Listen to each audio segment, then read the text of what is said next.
ఏసే పరిష్కారము అనుదిన Bible study కార్యక్రమం ప్రేక్షకులందరికీ యేసుక్రీస్తు వారి కృపగల నామమున వందనాలు. ప్రభువునందు ప్రియా దేవుని బిడ్డలారా, నేటి దినము డాక్టర్ కారుపాటి శ్యాన్సాగర్ గారి ద్వారా బైబిల్ స్టడీలోని వాక్య ధ్యానమును యెహోషువ గ్రంథము నుండి ధ్యానం చేసుకుందాం. మీరందరూ బైబిల్తోనూ నోట్బుక్తోనూ సిద్ధపడి ఉంటే డాక్టర్ కారుపాటి శ్యాన్సాగర్ గారు ప్రార్థన చేసి ఈ దినపు వాక్య పరిచర్య చేస్తారు. ప్రభువునందు ప్రియా దేవుని బిడ్డలారా, ఈ రాత్రి కాలపు వాక్య భాగం కొరకు ప్రార్థన చేసుకుందాం. ఈ రాత్రి కాలపు వాక్య భాగం కొరకు ఎపిసోడ్ సహకారి ఎవరు లేరు. ప్రభువును ప్రార్థన చేద్దాం. ప్రభు అనుగ్రహించేటట్లుగా ప్రార్థిద్దాం. ఈ దినం ప్రసారం కావలసిన క్విజ్ వచ్చే వారం ప్రసారం అవుతుంది. దయచేసి గమనించండి. ప్రార్థన చేసుకుని వాక్య ధ్యానం ప్రారంభించుకుందాం. మమ్మలను మిక్కిలిగా ప్రేమిస్తోన్న మా ప్రియ తండ్రి, మీకు వందనములు. ఈ రాత్రి మీ పాదాల చెంత విజ్ఞాపన చేస్తున్నాం. ఏసే పరిష్కారం ప్రోగ్రాం రన్ అవటానికి ఎపిసోడ్ సహకారాలను పంపించండి. మీ కృపలో జ్ఞాపకం చేసుకోనండి.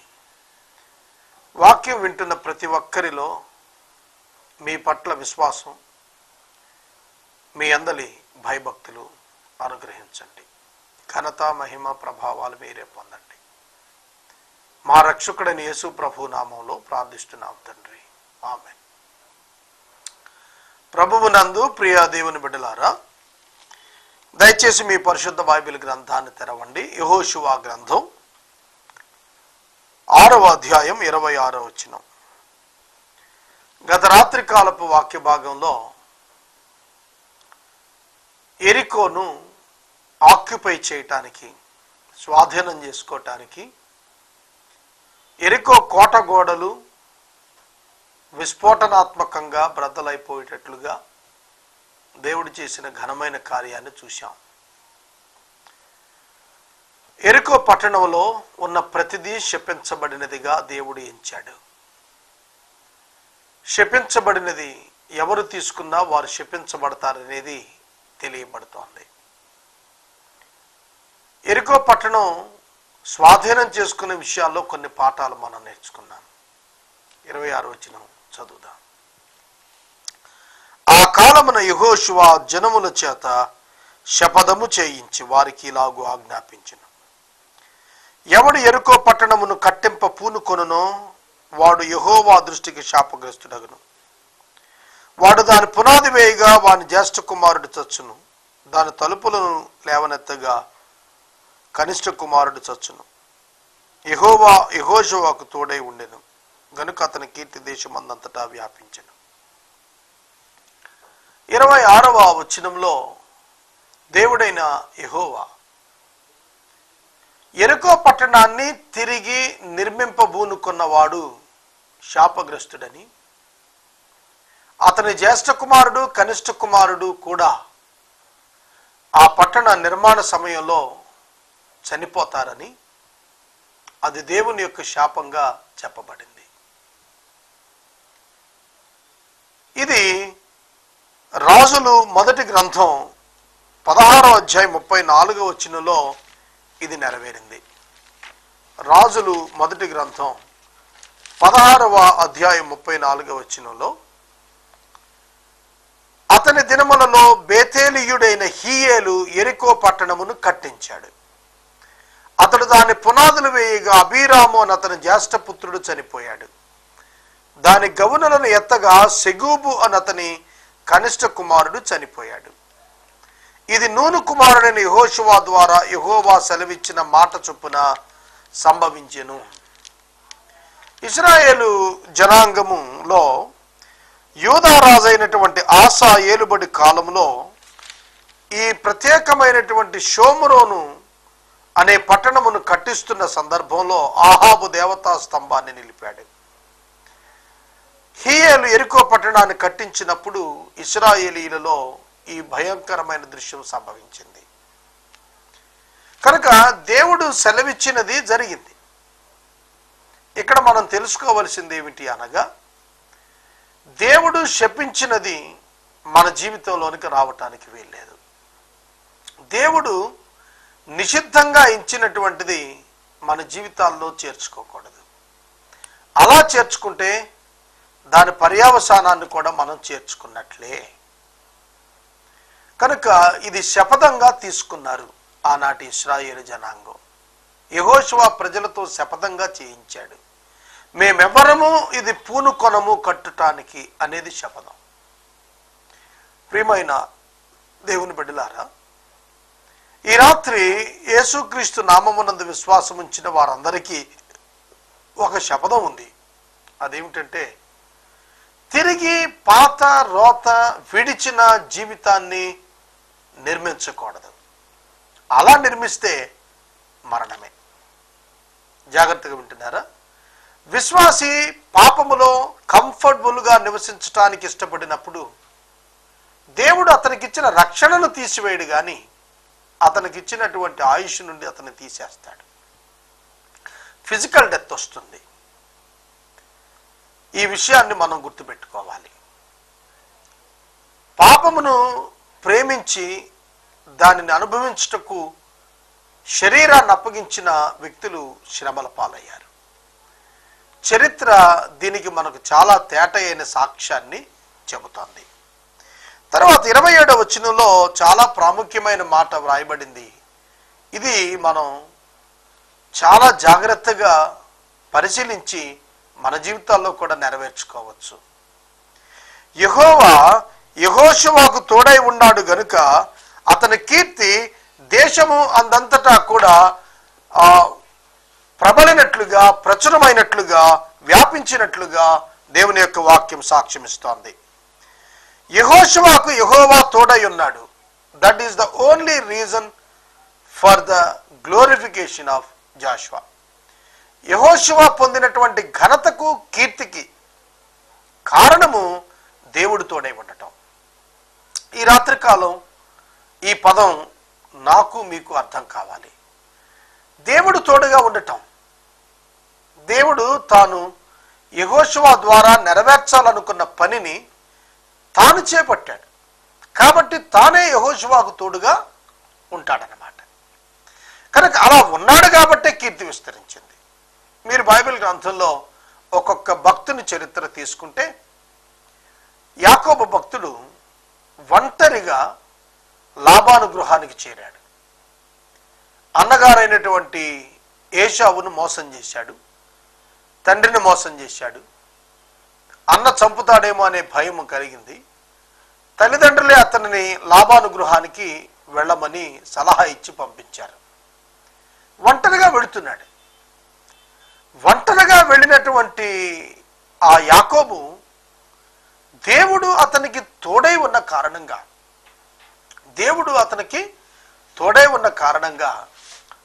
అతడు విస్తరించాడు.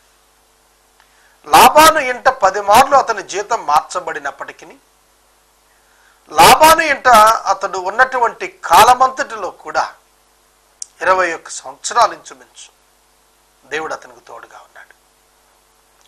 అందువలన అతడు విస్తరించాడు, అతడు అభివృద్ధి చెందాడు. అతడు విస్తారమైన మందగా వెనుకకు తిరిగి వచ్చాడు. ఆదికాండం 32వ అధ్యాయంలో స్వయంగా యాకోబు అన్నాడు, నేను ఒంటరిగా చేతికర్రతో యోర్దాను దాటి తిని ఇప్పుడు ఇంత గొప్ప జనము అయితిని, దీనికి కారణము దేవుడే అని సాక్ష్యం చెబుతున్నాడు. చూడండి, 32వ అధ్యాయము 9-10 వచనాల్లో అంటాడు, నా తండ్రి అయిన అబ్రహాము దేవా, నా తండ్రి అయిన అబ్రహాము యొక్క దేవా, నా తండ్రి అయిన ఇస్సాకు యొక్క దేవా, నీ దేశమునకు నీ బంధువుల యొద్దకు తిరిగి వెళ్ళుము. నీకు మేలు చేసేదనని నాతో చెప్పిన యెహోవా, నీవు నీ సేవకునికి చేసిన సమస్త ఉపకారమునకు, సమస్త సత్యమునకు అపాత్రుడను. ఎట్లనగా నా చేతికర్రతో మాత్రమే ఈ యోర్దాను దాటి తిని ఇప్పుడు నేను 2 గుంపులు అయితిని. చూస్తున్నారా? అబ్రహాము యొక్క దేవా, ఇస్సాకు యొక్క దేవా, నిదాసుడునైన నేను అపాత్రుడును, అయోగ్యుడును అయినప్పటికీ నీ సహాయము చేత నేను 2 గుంపులయ్యాను.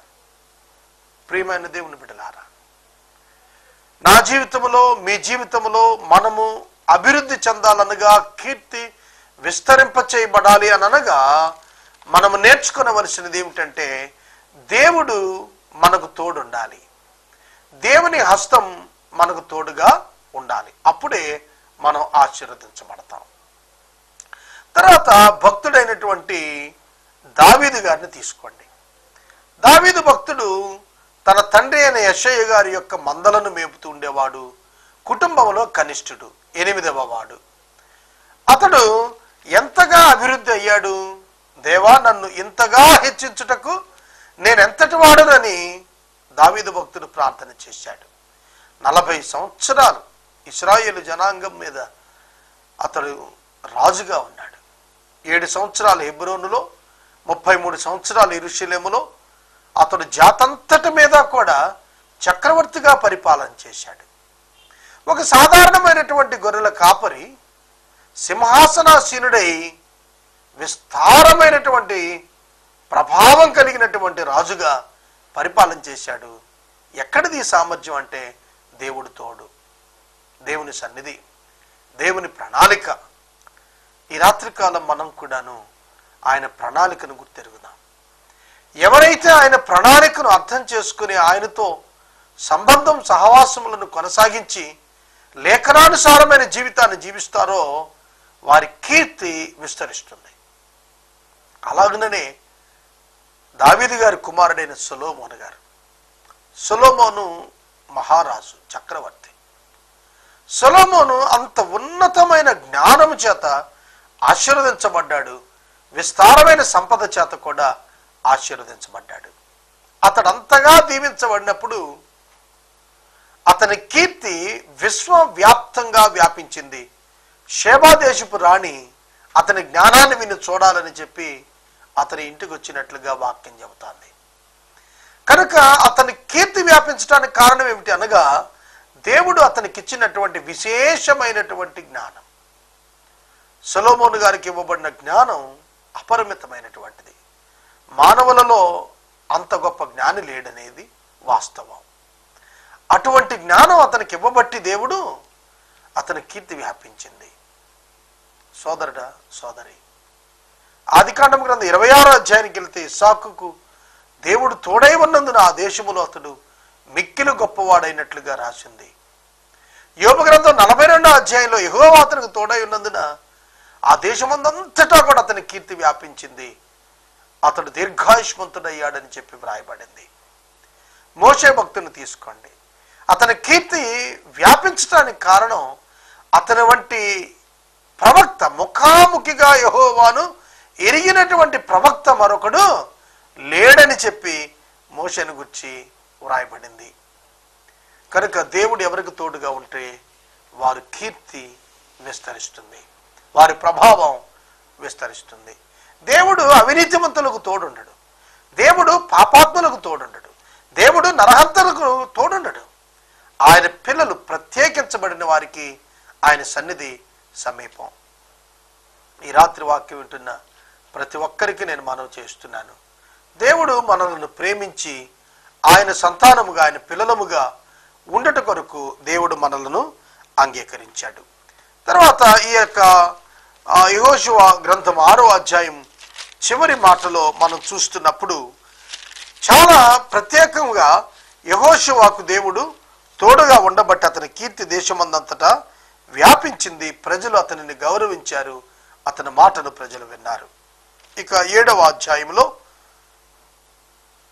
దేవుడు శపించినటువంటి దానిని తీసుకున్నందున ఆకాను అనేటువంటి యోధాగోత్రికునికి పడినటువంటి శిక్ష ఇందులో చెప్పబడింది. బైబిల్ గ్రంథం అంతా ఉన్నటువంటి అధ్యాయాల్లో ఉన్న భక్తుల చరిత్రల్లో చరిత్రలు ప్రాధాన్యం కాదు, కానీ చరిత్రలో దేవుని యొక్క ప్రమాణము, దేవుని యొక్క తీరు, దేవుడు ప్రవర్తన, దేవుని గుణలక్షణాల ప్రదర్శన ప్రధానంగా మనం తెలుసుకోవాలి. బైబిల్ గ్రంథం దేవుని మనసును తెలియచేస్తోంది, దేవుని క్రియలను తెలియచేస్తోంది, దేవుని ఉద్దేశాలను తెలియచేస్తుంది, దేవుని యొక్క ప్రతిస్పందనలను తెలియచేస్తుంది బైబిల్ గ్రంథం. నిన్న నేడు నిరంతరం ఒకే రీతిగా ఉన్నటువంటి దేవుడు ఏ విధంగా స్పందిస్తాడు? ఇశ్రాయేలీయులను గురించి వ్రాస్తున్న మాట బహు ఆశ్చర్యాన్ని కలిగించే మాట ఏమిటంటే, వారిని సంతోషముగా పిలుచుకుని ఏర్పరచుకుని తానే కనానులో ప్రవేశపెట్టిన ఆ దేవుడే, కనానీయుల యొక్క విగ్రహారాధన బట్టి కనానీయులను పారద్రోలు ఇశ్రాయేలీయులను ప్రవేశపెట్టిన అదే దేవుడు ఇశ్రాయేలీయుల విగ్రహారాధన చేసినప్పుడు ఇశ్రాయేలీయులను కూడా కనాను ప్రాంతం నుండి వెళ్ళగొట్టుటకు ఆయన సంతోషపడతాడు అని రాసింది. దేవునికి పక్షపాతము లేదు. దేవుడు చాలా తేటగా నీతిపక్షంగా ఆయన ఉండేటువంటి వాడు. ఆయన పిల్లలు ఆయన మాటను తృణీకరించినప్పుడు ఆయన వారి పక్షంగా ఉండడు. ఆ తృణీకార పరిస్థితులను బట్టి ఆ బిడ్డలు ప్రతిఫలం అనుభవించాల్సిందే. దేవుడు న్యాయవంతుడు కనుక 7వ అధ్యాయంలో శపితమైనటువంటి దానిని ఏర్పాటు చేసుకున్నటువంటి ఆకాన్ అనే వ్యక్తి ఏ విధంగా రహస్యంగా పాపం చేసిన బహిరంగంగా దేవుడు అతను బయలుపరిచాడో తెలుస్తుంది. ఈ యొక్క అధ్యాయాల్లో ఈ 7వ అధ్యాయంలో దేవుని నిశితమైనటువంటి దృష్టి మనుషులను పరిశీలిస్తోంది అనేది అర్థమవుతుంది. ఈ దినం ఒక సన్నివేశం ద్వారా నేను ఈ ప్రాముఖ్యమైనటువంటి అంశాన్ని నేను తెలుసుకోగలిగాను. దేవుడు నాతో ఉన్నాడు, నన్ను చూస్తున్నాడు, నా పరిస్థితులను చూస్తున్నాడు, నాతో మాట్లాడుతున్నాడు, నన్ను ఆయన దీవించనై ఉన్నాడు అనేటువంటి భావనతో కూడిన అభిప్రాయం ఈ దినం నేను వ్యక్తిగతంగా చూడగలిగాను. ఈ దినపు వాక్యోపదేశంలో యోహాను సువార్త 2వ అధ్యాయం ధ్యానించాను నేను. అది ధ్యానిస్తున్నంతసేపు కూడాను దేవుని యొక్క మెలని స్వరం చాలా స్థిరంగా స్వరంగా నా హృదయంలో ఒక స్థిరమైనటువంటి మాటను నేను గ్రహించగలిగాను. It is the experience of the knowledge of the word of God. దేవుని యొక్క వాక్యమును మనం గ్రహించే కొలది ఇటువంటి అనుభవం మనకు దొరుకుతుంది. కనుక దేవుడు తన ప్రజల పక్షంగా ఆయన ఏదైతే చెప్పాడో నెరవేర్చే దేవుడు, ఏది చెయ్యొద్దని చెబితే దాన్ని చేసినప్పుడు దాని కొరకు కూడా ప్రతిస్పందించేటువంటి దేవుడిగా ఉన్నాడని ఈ అధ్యాయం మనకు తెలియజేస్తోంది. 7వ అధ్యాయం ప్రారంభ వచనం. శపితమైన దాని విషయంలో ఇశ్రాయేలీయులు తిరుగుబాటు చేసిరి. వన్ మ్యాన్ సిన్, ఒక మనిషి యొక్క పాపం జాతంతటికి చుట్టుకున్నట్లుగా ఇక్కడ మనకు కనిపిస్తుంది. ఆదాము యొక్క పాపం మానవ జాతికి చుట్టుకుంది. అలాగే ఇక్కడ ఆకాను యొక్క పాపం ఇశ్రాయేలీలందరికీ కూడా వర్తింపజేసేశాడు దేవుడు. ఎట్లనగా యోధా గోత్రములో జరహు యొక్క ముని మనముడు, జబ్ది యొక్క మనముడు, కర్మి యొక్క కుమారుడు ఆకాను శపితమైన దానిలో కొంత తీసుకొనెను గనుక యెహోవా ఇశ్రాయేలీల మీద కోపించెను. Wonderful God. God's response towards the wilful sin of a believer. విశ్వాసి యొక్క ఇష్టపూర్వకమైన పాపము చేసే దుస్థితిని బట్టి దేవుని కోపము ఆ వ్యక్తి మీద, ఆ కుటుంబం మీదకి వస్తోంది. ఈ దినాల్లో చాలా మంది దేవుని యొక్క కోపమునకు గురవుతున్నటువంటి విశ్వాసుల కుటుంబాలు ఉన్నాయి పాపాన్ని బట్టి. అయితే వారు పశ్చాత్తాపడినప్పుడు ప్రభు మరలా వారిని కనికరించి ఆ దుస్థితి నుంచి విరమింపజేస్తాడు. అయితే ఇక్కడ జరిగింది ఏమిటంటే 4 తరాలు చెప్పబడ్డాయి. జరహు, జబ్ది, కర్మి, ఆకాను. చూడండి, పాపం చేసింది ఒక వ్యక్తి, అతని పేరు ఆకాను. అతని తండ్రి పేరు చెప్పాడు కర్మి అని, అతని తాత పేరు చెప్పాడు జబ్ది అని, అతని ముత్తాత పేరు చెప్పాడు జరహు అని. చూడండి, God is so serious about this. చాలా తీవ్రంగా తీసుకున్నాడు దేవుడు. 4 తరాల వంశాన్ని చెప్పి మరీ చెబుతున్నాడు. ఆ ఆకాను శపితమైన దాన్ని తీసుకున్నాడు. ఇంతగా ఆయన తీసుకుంది ఏమిటి? చాలా తక్కువ అయి ఉండొచ్చు. షీనారు వస్త్రం, బంగారు కమ్మి, ఒక వెండి ముక్కలు తీసుకుని అతడు దొంగిలించాడు. ఒక చిన్న దొంగతనం, శపితమైన దానిలో ఒక చిన్న దొంగతనం చేసినందున దేవుడు ఇశ్రాయేలీయులందరిపైన కోపం తెచ్చుకున్నాడు. ఎందుకంటే వారంతా శపథం చేశారు, వారంతా కలిసి శపథం చేశారు. దేవా, మేము నీ మాటకు లోబడతాం, శపితమైన దాన్ని మేము ముట్టనే ముట్టమని దేవునికి లోబడతామని వాళ్ళు చెప్పారు. కానీ వారు చేయలేకపోయారు. చూడండి, యెహోషువ మీరు వెళ్ళి దేశమును వేగు చూడని చెప్పి బేతేలుకు తూర్పున ఉన్న బేతావేలు దగ్గర ఉన్న హాయి అనే పురమునకు ఎరుకో నుండి వేగులను పంపగా వారు వెళ్ళి హాయి పురమును వేగు చూచి యెహోషువ యుద్ధకు తిరిగి వెళ్ళి జనులందరినీ వెళ్ళనియద్దు, 2 లేదా 3 వేల మంది వెళ్ళి హాయిని పట్టుకోవచ్చు, జనులందరూ ప్రయాసపడి అక్కడికి వెళ్ళనేలా హాయి వారు కొద్దిగానే ఉన్నారు కదా అని అన్నది. వేగుల వారు సమాచారము, హాయి అనేటువంటి పట్టణము చాలా తక్కువ జనసంఖ్య కలిగినది కాబట్టి 2,000 మంది 3,000 మంది యోధులు కనుక వెళితే సరిపోతుంది, జనాభా అంతా యుద్ధానికి వెళ్ళక్కర్లేదు. కనుక చిన్న పట్టణం చిన్న జనాభాతోనే విజయం సాధించవచ్చు, సులువుగా విజయం సాధించవచ్చు అనేది వేగుల సమాచారం. కానీ అప్పటికే సమాజంలో పాపము చోటు చేసుకుంది. శపితమైన దానిని తీసుకున్నందున దేవుడు ఇశ్రాయేలును విడిచాడు. దేవుడు ఇశ్రాయేలును విడిచిన సంగతి యెహోషువ గుర్తించలేకపోయాడు. ఇంకా హాయి పట్టణం మీదకి 3,000 మందిని పంపిస్తున్నాడు. చూడండి, కాబట్టి జనులలో ఇంచుమించు 3,000 మంది అక్కడకు వెళ్ళిరి, కానీ హాయి వారు ఎదుట వారు నిలవలేక పారిపోయిరి. అప్పుడు హాయి వారిలో 36 మనుషులను హతము చేసిరి మరియు తమ గమని యొద్ద షబారీము వరకు వారిని తరిమి మోరాదులో వారిని హతము చేసిరి. కాబట్టి జనుల గుండెలు కరిగి నీరైపోయెను. ఇక్కడ వ్రాయబడిన మాట చూడండి, వేగుల వారు ఇచ్చినటువంటి సమాచారం ప్రకారం చాలా చిన్న జనాభా వెళితే చాలు, చాలా చిన్న సైన్యం వెళితే చాలు. కానీ జరిగిందేమిటి? హాయి వారు 36 మందిని చంపారు. గమనించండి, వారు ఇంతకు ముందు యుద్ధాల్లో ఎక్కడా జనసంఖ్య చనిపోయిన లాస్ అయింది కనపడలేదు. ఈ చిన్న పట్టణం మీదకి వెళ్ళినా జనసంఖ్య లాస్ కనపడుతోంది. సోదరుడా సోదరి, 36 మంది పాపం, 36 మంది ప్రాణాలు ఒకరి పాపం వల్ల పోయాయి. గమనించండి, దేవుడు తోడుగా లేకపోతే చిన్ని టార్గెట్ కూడా మనం రీచ్ కాలేం. Without the help of God we can't do any simple work. చాలా చిన్న పని కూడా చేయలేం. ఎంత పెద్ద కార్యమైన ఆయన సన్నిధిలో ఆయన సహాయంతో తేలిక చేయొచ్చు. కానీ గొలియాతు వంటి బలాఢ్యుడైనటువంటి శత్రువును గులకరాతుతో చంపేశాడు దావీదు. ఎంత పెద్ద శత్రువు, ఎంత చిన్న ఆయుధం. కానీ ఇక్కడ చాలా చిన్న శత్రువు, చాలా బలహీనమైన శత్రువు, కానీ బలమైన వారుగా వెళ్ళినటువంటి ఇశ్రాయేలీలు ఓడిపోయారు. కారణము పాపము వారి పాళెములో నివాసం ఉంది. ఎప్పుడైతే 36 మంది చనిపోయారని తెలిసిందో ఇశ్రాయేలీలకు భయం ప్రారంభమైంది. వారి గుండెలు నీరైపోయాయి, వారిలో కలవరం వచ్చేసింది. పాపము కుటుంబములో కలవరానికి కారణమవుతుంది. చాలా మంది దీనిని గ్రహించడం లేదు. విశ్వాసులు పాపముతో విజ్జోడుగా ఉండటకు ముందుకెడుతున్న కుటుంబాల్లో కలవరమే మిగులుతుందని ప్రభు పేరిట నేను మనవి చేస్తున్నాను. విశ్వాసులారా, మీ ఆధ్యాత్మిక జీవితాలు జాగ్రత్త. పాపముతో విజ్జోడుగా ఉండవద్దు. పాపము చేస్తున్న వారితో ఐక్యత చెందవద్దు. అలాగను ఉన్నట్లయితే మీ వ్యక్తిగత జీవితాలు నష్టపోతారు. కలవరం మిగులుతుంది, కన్నీరు మిగులుతుంది, గుండె నీరైపోతుంది. జాగ్రత్త.